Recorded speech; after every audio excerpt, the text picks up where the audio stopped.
Então, resolvendo aqui o problema 2.6, né, do livro do Griffiths, Eletrodinâmica, certo? O problema 2.6 pedia, né, para que a gente encontrasse o campo elétrico a uma distância z, certo? Do centro, né, de um disco circular plano de raio R, certo? E que carrega, né, esse disco ele carrega uma carga superficial uniforme, sigma, tá? Além de encontrar o campo elétrico, o problema ele pedia, né, para o que a fórmula, né, dá no limite quando R tende ao infinito. Então a gente vai encontrar a fórmula do campo elétrico e aí ele quer saber, né, o que essa fórmula dá quando R tende ao infinito. E ele também pedia, né, para que a gente verificasse também o caso quando Z, né, é muito maior do que R, certo? Então quando essa distância, né, ela é muito maior do que o raio. Então, beleza. Então, para resolver esse problema, nós faremos o seguinte esquema, né? Na verdade, já foi feito aqui o esquema, certo? Então, imagina só que a gente tem o nosso disco plano, que tem um determinado raio R, Rzão, né? E para resolver, né, qual é o campo elétrico, né, a uma distância z, né? Tá aqui a nossa distância do centro, né, até esse ponto aqui. Ele quer saber o campo elétrico nesse ponto. Eu estou chamando de z, certo? Para resolver esse problema, a gente vai fazer o seguinte. Imagine aqui nesse meu disco plano, eu pegando um pedacinho, né, desse meu disco, um elemento de área que eu vou chamar de dA, certo? E como aqui, né, a gente tem cargas, né, sobre essa superfície, nesse meu elementozinho aqui de área, né, vai estar o nosso dq, né, dq é a quantidade, né, infinitesimal de carga, né, que vai estar presente nessa área. Ele promove, né, um campo elétrico, certo?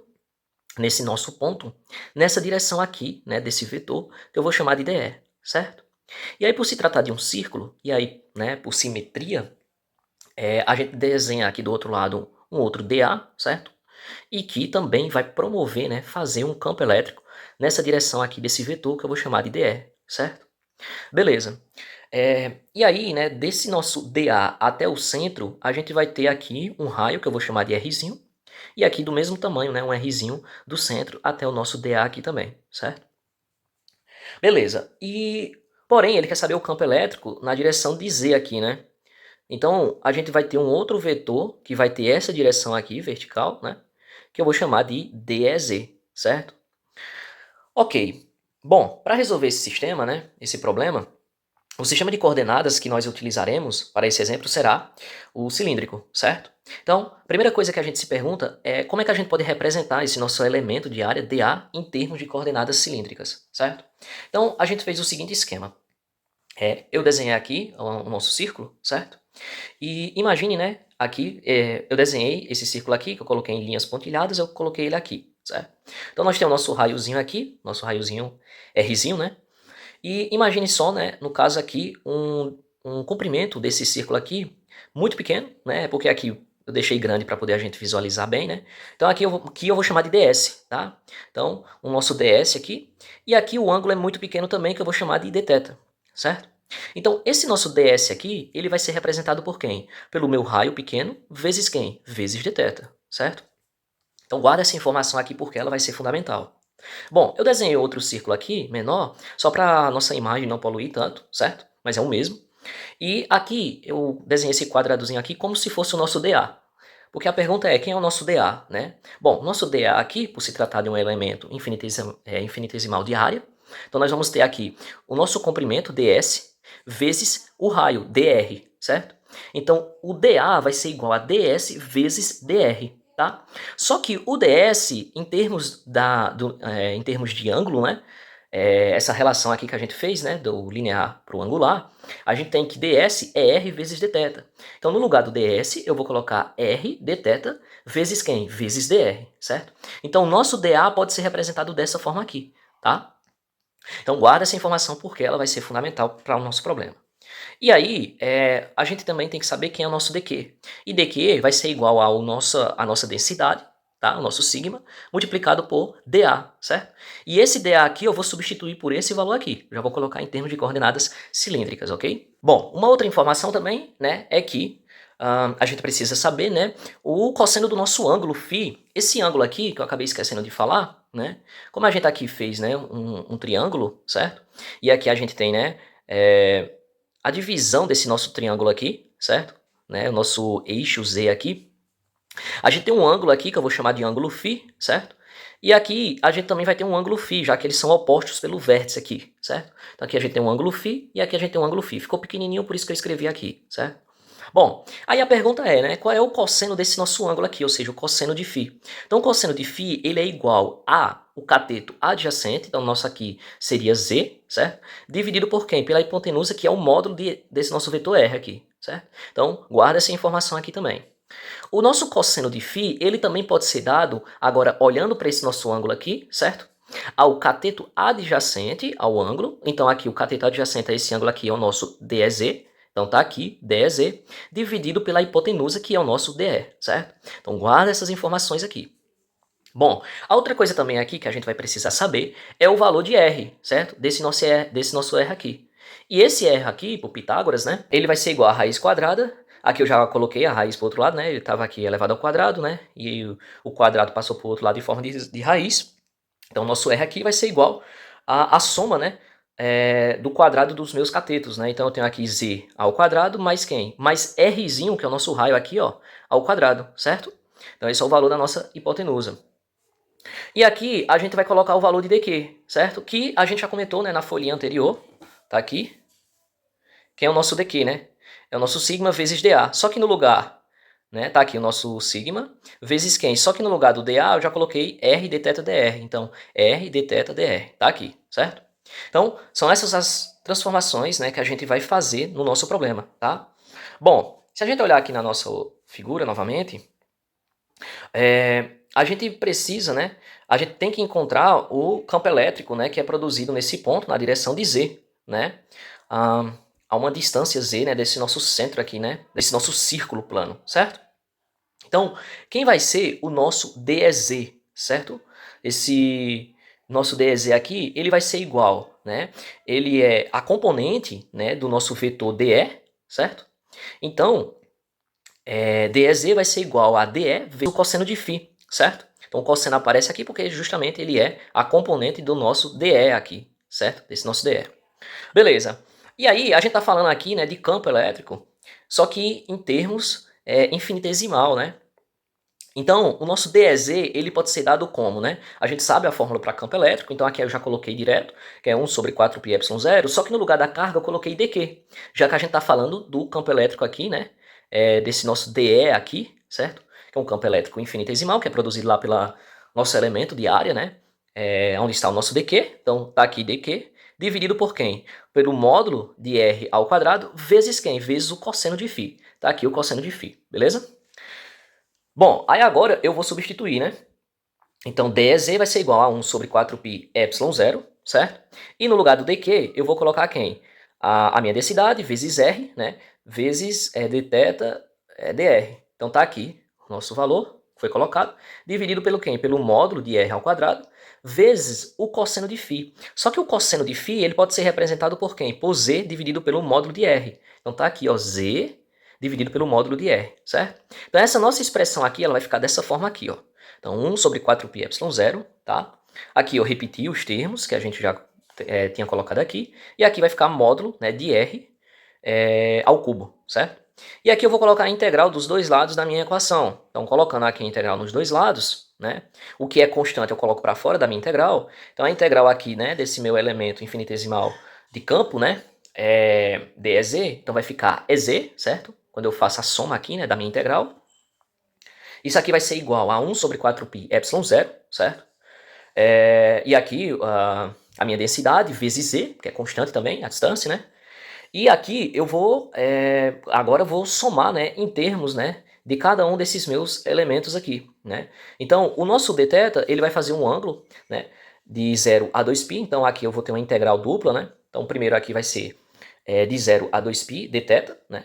E aí nessa altura do campeonato, né, a gente está falando de um problema do capítulo 2, então essa parte aqui já foi trabalhada, né, nos assuntos teóricos, então eu já fiz direto aqui, certo? Então, crendo que todos nós já sabemos, né, como é que é feita essa soma aqui, né, em termos de dθ, de dr.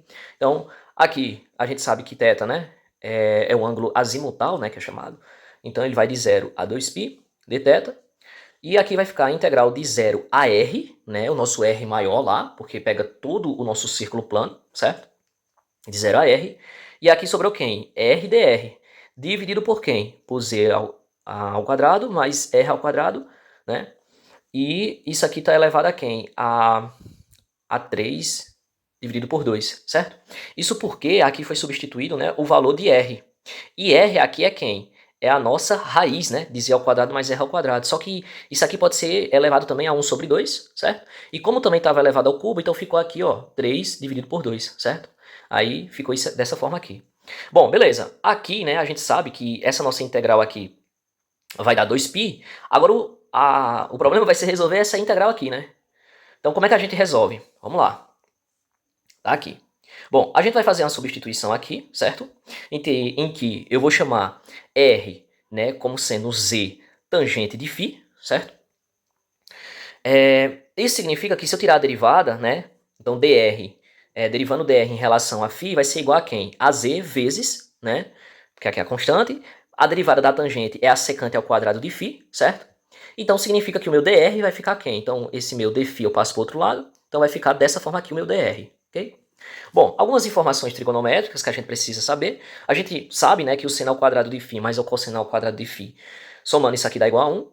Se eu dividir tudo, né, pelo cosseno ao quadrado de φ, então eu tenho que o seno ao quadrado pelo cosseno ao quadrado tem a tangente ao quadrado, aqui vai dar 1. Isso aqui é igual a I1 sobre o cosseno ao quadrado, isso aqui é a secante ao quadrado, né? Beleza. Então o que a gente vai fazer aqui? A gente também vai fazer r ao quadrado mais z ao quadrado, vamos substituir, que é o que nós temos aqui, né? Z ao quadrado mais z ao quadrado, só inverteu aqui a soma, né?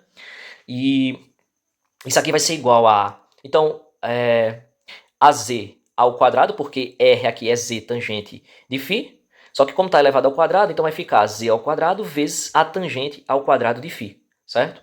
Mais z ao quadrado.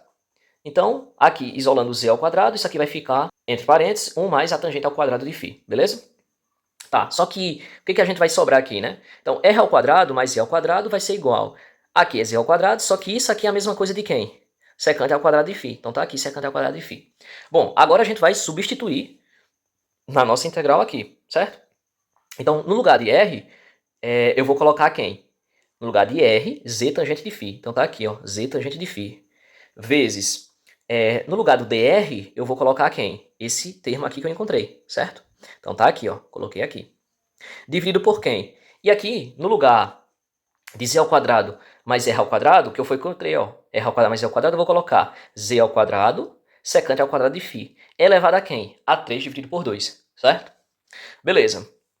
E isso aqui vai ser igual. Agora dá pra gente simplificar isso aqui, né? Bom, como é que a gente fez aqui a simplificação, né? A gente está percebendo que aqui está elevado ao quadrado e aqui ao quadrado. Imagine que esses termos aqui elevados ao quadrado, eu vou cortar com esse 2 aqui, certo? E aí vai sobrar o quê? Vai ficar z ao cubo e secante ao cubo, tá? E aqui a gente tem z vezes z, então z ao quadrado, que vai simplificar com quem? Com z ao cubo daqui. Então já vai ficar um z aqui, tá? Aí o que a gente vai ter, né? A gente vai ter a tangente de φ, repetir, tá aqui. E aqui a gente tem o quê? Secante ao cubo e secante ao quadrado. Então secante ao quadrado vai embora e aqui vai sobrar a secante. E aqui o nosso dφ, certo? Beleza, 1 sobre z vai para fora da integral, porque é uma constante. Então a integral da tangente de φ, dφ dividido pela secante de φ, certo? E aqui eu vou fazer substituição novamente, onde a secante de φ eu vou chamar de t, certo? Então t vai ser a secante de φ, e a derivada de t com relação a φ vai ser igual a quê? A tangente de φ vezes a secante de φ, tá? E aí, né, fazendo aqui uma mudança na álgebra, né? Esse nosso dφ passa para o outro lado, isso aqui passa dividindo, então dφ vai ser igual a dt dividido pela tangente de φ vezes a secante de φ, tá? Beleza, e aí agora eu vou substituir isso aqui na minha integral que eu tinha aqui, né? Então, no lugar da secante eu coloquei t, né? Repeti aqui a minha tangente de φ vezes quem? E aí o meu dφ é isso aqui, né? Então tá aqui o termo de dφ, certo? Então simplifica aqui a tangente de φ, a tangente de φ, isso aqui vai ser igual a integral de 1 sobre, e aqui, aqui tinha secante, né, de φ, só que a secante é igual a t, né? Então a gente colocou aqui o t, e aqui fica t vezes t, que é t ao quadrado, tá? E aqui ficou tranquilo pra gente fazer essa integral, né? Isso aqui é a mesma coisa de t elevado a menos 2, e aí a gente soma, né? t a menos 2 mais 1 vai ficar t a menos 1, e menos 1 embaixo, né? Então fica negativo aqui. E aí a gente pode colocar também t elevado a menos 1 como 1 sobre t. Isso aqui vai ser igual, só que t é a secante, né? Então eu volto novamente ao valor de t. Então fica menos 1 sobre a secante de φ. E isso aqui é a mesma coisa de menos o cosseno de φ, né? 1 sobre a secante é a mesma coisa do cosseno, né? Beleza, e aí, só que aqui tem o nosso 1 sobre z, né? Que era a nossa constante, né? Que estava fora da integral. Então, 1 sobre z, aqui menos o cosseno de φ, certo? Porém, o cosseno, ele é quem? Bom, a gente tem a informação que cosseno é a mesma coisa de z dividido por r, né? Então, a gente vai fazer o seguinte, né? A gente vai pegar aqui no lugar do menos o cosseno de φ, isso aqui vai ficar menos z dividido pelo módulo de r. Eu posso simplificar o z com z, e isso aqui vai ser igual a menos 1 sobre o módulo de r, tá? Então essa informação que eu tive aqui, né, foi o valor, né, dessa minha integralzinha aqui, dessa minha integral, certo? Então eu vou substituir aqui, tá? Então voltando aqui ao cálculo, né, depois de todo esse processo aqui, a gente volta ao nosso cálculo aqui para descobrir o nosso campo elétrico, né? Então, repetir aqui a expressão, e aqui a nossa integral aqui de 0 a 2π vai dar 2π, e aqui a gente vai colocar o valor que a gente encontrou, né? Lá embaixo, né? Que foi menos 1 sobre o módulo de r. Só que r é a raiz quadrada de z ao quadrado mais r ao quadrado. Então tá aqui, né? Menos 1 dividido por quê? Por a raiz de z ao quadrado mais r ao quadrado, isso variando de 0 a r, né? Porque é aqui a nossa integral, né? É de 0 a r, certo? Beleza. Então, o que a gente vai fazer agora? Substituir, né, esses nossos valores, 0 a r, onde tiver o rzinho, né? E aí, repetir aqui o nosso termo, menos 1 sobre, aqui eu substituir o rzão, né? E aqui depois, aí depois eu coloquei o 0, né, no lugar do r aqui, e sobrou esse termo aqui, certo? Beleza, e aí eu posso simplificar esse quadrado com essa raiz, e aí vai ficar 1 sobre z, menos, aí esse termo eu coloquei aqui, certo? Então, isso na direção de z. Esse é o valor do nosso campo elétrico, certo? Na direção de z, beleza? Bom, o problema pedia também, né, para que a gente, depois que a gente descobrisse, né, o valor do campo elétrico, né, o que a fórmula daria, né, quando R tende ao infinito. Então, eu coloquei a fórmula aqui do nosso campo elétrico, certo? E eu já substituí aqui, no lugar do R eu coloquei infinito. Então, imagine que eu tenho um número 1 dividido para o infinito. Então, esse termo todo aqui, né, vai tender a zero, né? Então, eu tenho um número 1 dividido por um número enorme, infinito. Esse termo vai para zero. Esse z aqui simplifica com esse z. E o nosso campo elétrico vai ficar com essa cara aqui, né? Que isso aqui seria o campo de um plano infinito, beleza? Então, tá respondido aí a outra pergunta, a segunda pergunta, né? Que ele tinha feito lá no problema. E a outra coisa que ele pedia é que a gente verificasse, né? Caso o z fosse muito maior do que r, tá? Então tá aqui o nosso campo. E nós vamos considerar, né, o z muito maior do que o nosso r. Então o que a gente vai ter aqui, né? Então a gente tem aqui a nossa equação do campo elétrico, né? E aqui, né, a gente pegou, né, esse termozinho aqui, 1 sobre a raiz quadrada de z ao quadrado mais r ao quadrado, certo? E aqui eu fiz umas manipulações algébricas, né? E para que a gente encontrasse um valor aqui, que foi o seguinte, a gente colocou assim, né? Que esse termo aqui é a mesma coisa disso aqui, certo? Eu simplesmente peguei o r ao quadrado, multipliquei por z ao quadrado, dividi por z ao quadrado, né? Coloquei aqui esse termo, né? Que dá 1, então não vai mudar a nossa expressão. E aí eu posso fazer esse termo ficar com essa cara aqui, né? Então eu pego esse z ao quadrado e z ao quadrado e isolo, e coloco entre parênteses assim, né? Esse z ao quadrado, eu posso, como aqui tem uma multiplicação, eu posso colocar ele para fora da raiz, né? Então vai ficar 1 sobre z vezes 1 dividido pela raiz quadrada de 1 mais r ao quadrado dividido por z ao quadrado, tá? Porém, né, como z é muito maior do que r, eu posso assumir, né, que esse termo aqui é aproximadamente esse termo aqui, certo? Então imagina só, né, esse z aqui sendo muito maior do que r, esse termo aqui tende a zero, e eu teria 1 sobre a raiz de 1, que é igual a 1. Né? Isso aqui seria aproximadamente a esse termo, porque esse termo aqui, ó, como o z é muito maior do que r, todo esse termo aqui tenderia a zero, certo? E a gente ia sobrar o nosso 1 aqui, né? E aqui 1z, da mesma forma como ia sobrar aqui 1z, por exemplo, né? Então eu posso dizer que esse termo aqui é aproximadamente esse valor aqui, tá? Beleza, e aí o que a gente fez? Então, a gente pegou esse termo aqui e vamos substituir esse valor aqui, certo? Então, repetir aqui 1 sobre z, menos, lembrando que aqui tem um menos, então aqui vai ficar menos 1 sobre z, mais 1 sobre 2, certo? Que aqui esse menos aqui com esse menos fica mais, né? E aí vai ficar mais 1 sobre 2, r ao quadrado. E esse z aqui, ó, tá multiplicando, né? Esse z ao quadrado aqui, certo? Então vai ficar z ao cubo, r ao quadrado, dividido por z ao cubo, certo? Então beleza, e aqui a gente vai simplificar, né? 1 sobre z menos 1 sobre z, foi-se embora. E aqui eu fiquei com esse termo aqui, tá? Então eu posso dizer que todo esse termo aqui é igual a isso aqui. E aí, substituindo o nosso campo elétrico, repetir aqui os termos para o nosso campo elétrico, certo? vezes quem? Vezes isso aqui, que eu acabei de descobrir, né, que isso aqui é igual a isso aqui, certo? E aí eu coloquei o valor aqui, isso aqui na direção z. E aí simplifica 2 com 2, né? Z com z ao cubo aqui vai ficar z ao quadrado e o r ao quadrado aqui, né? O rzão ao quadrado. Então vou repetir aqui. Então sobrou π, sobrou a nossa densidade, né? Vezes r ao quadrado, tá aqui o nosso r ao quadrado, dividido por quem? Por z ao quadrado, né? Que foi o que sobrou aqui na direção de z, certo? E aí, isso aqui vai ficar 1 sobre 4π epsilon zero. Aqui o que a gente vai ter aqui em cima vai ser o valor da nossa carga dividido por z ao quadrado, né? Considerando que a nossa carga aqui é π vezes, né, a nossa densidade vezes o raio rzão, né, ao quadrado. E aí a gente observa o seguinte, né, que para campos elétricos, né, onde z é muito maior do que r, a gente vai ter o nosso disco, né, circular plano se comportando com um ponto, né, porque vai cair aqui, ó, com o quadrado da distância, beleza? Então essa era, né, a grande questão, o problema 2.6 está aí resolvido para todos nós.